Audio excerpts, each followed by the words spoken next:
પૂર્ણ સમાચાર મળી રહ્યા છે તેની પર નજર કરીએ તો રાજ્યના પોલીસ બેડામાં મોટા પાયે બદલી કરવામાં આવી છે, જેમાં રાજ્યના 8 આઈપીએસની બદલીના આદેશ આપવામાં આવ્યા છે।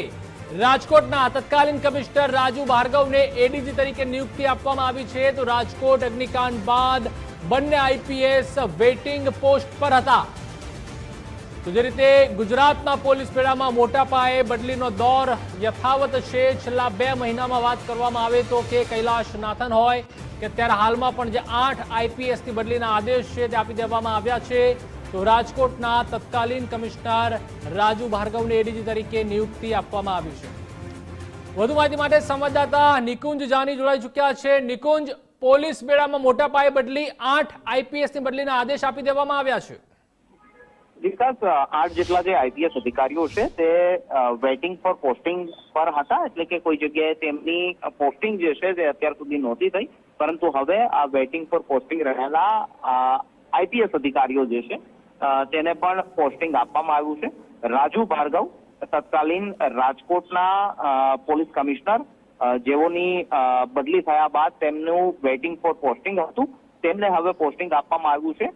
ADG of police arms unit Gandhinagar તેની પોસ્ટિંગની નવી જગ્યા જે છે તે હવે ફાળવવામાં આવી છે। વિકાસ સુંદા, જેને હવે ગવર્નર હાઉસની અંદર એડીજી ટુ ગવર્નર તરીકે તેમની પોસ્ટિંગ જે છે તે આપવામાં આવ્યું છે। બિશાખા જૈન, જે પણ વેઇટિંગ ફોર પોસ્ટિંગ હતા, તેમને હવે એસઆરપી ગ્રુપ 4 પાવડી દાહોદ ખાતે કમાન્ડન્ટ તરીકેની પોસ્ટિંગ જે છે તે પણ આપવામાં આવ્યું છે। રાઘવ જૈન, જે પણ વેઇટિંગ ફોર પોસ્ટિંગ હતા, તેને સુપ્રિન્ટેન્ડન્ટ સેન્ટ્રલ જેલ રાજકોટ ખાતે પોસ્ટિંગ આપવામાં આવ્યું છે। જે એમ અગ્રવાલ, જેને સુરેન્દ્રનગરમાં state traffic branch superintendent of state traffic branch Gandhinagar તરીકે તેમની પોસ્ટિંગની નવી જગ્યા જે છે તે હવે રહેશે। નિધિ ઠાકોરને સુપ્રિન્ટેન્ડન્ટ સેન્ટ્રલ જેલ વડોદરા ખાતે પોસ્ટિંગ મળ્યું છે। આ ઉપરાંત અન્ય અધિકારી જે છે જે એ પટેલ, કે જેમનું પણ પોસ્ટિંગ જે છે તે superintendent of police S Gandhinagar ખાતે જે છે તે આપવામાં આવ્યું છે। તો આઈપીએસ અધિકારીઓ કે જે વેઇટિંગ ફોર પોસ્ટિંગ હતા, તેમની હવે માટેની જગ્યા જે છે તે ભરવા પણ આવી છે અને તેના પણ ઓર્ડર જે છે તે આજે ગૃહ વિભાગ તરફથી કરવામાં આવ્યા છે। જે આભાર નિકુંજ, સમગ્ર માહિતી સાથે જોડાવા બદલ। તો વધુ માહિતી માટે એસોસિએટ એડિટર ધર્મેશ વૈદ્ય ન્યૂઝ રૂમથી લાઈવ જોડાઈ ચૂક્યા છે। ધર્મેશ, પોલીસ બેડામાં મોટા ફેરફાર કરવામાં આવ્યા છે અને વધુ 8 આઈપીએસની બદલીના આદેશ આપવામાં આવ્યા છે।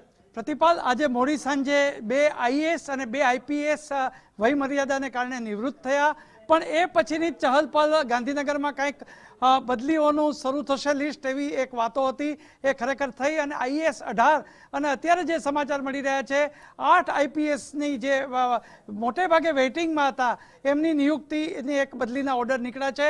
અને પોલીસ તંત્રમાં પણ કલેક્ટર વહીવટી તંત્ર જેવો જ ફેરફાર જોવા મળી રહ્યો છે। આમાં સૌથી મોટા જે 8 આઈપીએસમાં જે ફેરફારો છે એમાં રાજકોટમાં ટીઆરપી અગ્નિકાંડ જે બન્યો ગેમ ઝોનનો, એ પછી ત્યાંના તત્કાલીન પોલીસ કમિશનર રાજુ ભાર્ગવ એ વેઇટિંગમાં હતા, વેઇટિંગ પોસ્ટમાં હતા, એમની નિયુક્તિ કરવામાં આવી છે એડીજી તરીકે। આપણે ગુજરાત ફર્સ્ટના દર્શકોને અત્યારે જે ઓર્ડર મુજબની જો વાત કરીએ તો બતાડીએ તો શ્રી રાજુ ભાર્ગવનો જે અત્યારે એમને additional director general of police arm યુનિટમાં મૂકવામાં આવ્યા છે। વિકાસ સુંડા, એ પણ ઓનરેબલ ગવર્નર ઓફ ગુજરાતમાં હતા। વિકાસ, સૌથી મહત્વની જો વાત થઈ શકાય તો આ તમામ 8 આઈપીએસમાં મોટે ભાગે વેઇટિંગ પોસ્ટ ઉપર હતા। એમાં જે ડૉક્ટર નિધિ ઠાકુર છે એમને સુપ્રિન્ટેન્ડન્ટ સેન્ટ્રલ જેલ વડોદરા તરીકે પણ નિયુક્તિ આપવામાં આવી છે। આમ 18 આઈએએસ પછી 8 આઈપીએસ અને આઈપીએસમાં પણ મોટે ભાગે જે વેઇટિંગ પોસ્ટ ઉપર હતા એમને આજે ઓર્ડર આપવામાં આવ્યા છે, એટલે એમના બદલીના આદેશ થયા છે। જી આભાર ધર્મેશ, સમગ્ર માહિતી સાથે જોડાવા બદલ। તો જે રીતે રાજ્યના પોલીસ બેડામાં મોટા ફેરફાર કરવામાં આવ્યા છે। અગાઉ આઈએએસ અધિકારીઓની બદલી તેમજ બઢતી કરવામાં આવી હતી અને વધુ 8 આઈપીએસની પણ બદલી કરવામાં આવી।